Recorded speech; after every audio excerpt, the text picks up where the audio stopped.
Well, I heard there's no equivalent word for do in Russian. Yeah, yeah, that's what they said. Maybe somebody else has heard that before, but actually, um, I I don't really know exactly where you got that from. But maybe you misunderstood, or maybe that person really didn't know Russian and they told you something wrong that they've heard.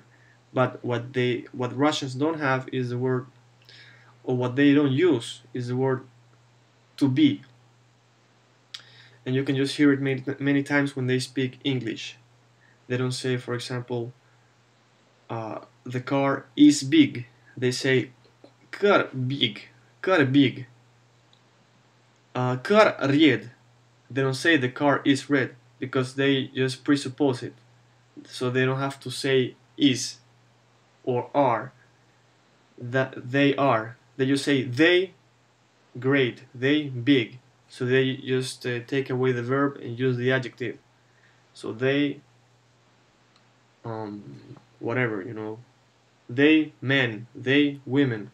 But that is in present tense. If you're speaking in past tense, for example, they were or I was, then they use the verb. So they do have the verb, but they don't use it usually in present tense.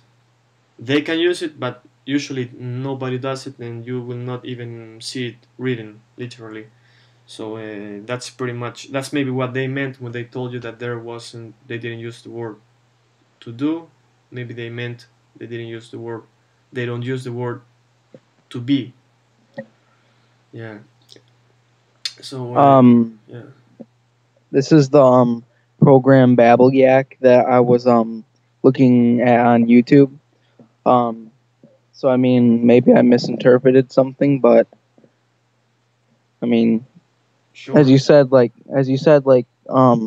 you have to look at the alphabet for the languages you're trying to learn once or twice. They really never showed me the language or the alphabet. So I mean, Yeah, yeah, but you have to make sure to watch the language. I mean the video with the alphabet that is gonna be out right about anytime soon, and there you will learn it very very fast, and it will be very easy for everybody to learn that the alphabet, because it's actually something. The fun thing about it is that a lot of people, they are a little bit intimidated by the alphabet, and that's why they don't start learning the language. But it is actually very easy to learn. It is very similar to our alphabet, and the things that are not similar are just the opposite or something like that. So it is actually easy to remember, and at the same time, it is an advantage for the ones who learn it, like for you if you want to learn it, because you're gonna meet people that are gonna be surprised that you learn that intimidating alphabet, which actually isn't intimidated because you know it already in fast, but they don't know that it is that easy. So you can just have fun with it. And as I told you before, so that everybody knows that the best way to start learning another language is to hear how they speak in your own language. For example, when they speak English, they will be saying things like, uh, "Hello, what your name? My name Vlad. Vlad." You see, they have an accent. So if you start mastering their accent in your language, playing along and acting just as an act by yourself, having fun, then when you're gonna learn their language, you're not gonna sound uh, with a thick.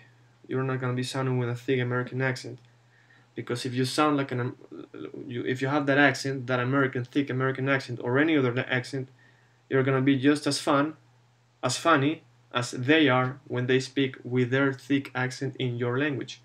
So that's why it is good to hear their mistake, even though their mistakes, even though it's funny, it's good for you to to know which mistakes they do, because their mistakes are the ones you're gonna make in their language. So you can just use them, and that's like one of the I think that's gonna help you just get a head start from everybody, whether you're studying in a class or in a group, or you're studying by yourself, you're gonna get a head start. And that's one tip besides other tips that you're gonna hear in all these videos and lessons or courses that I'll be giving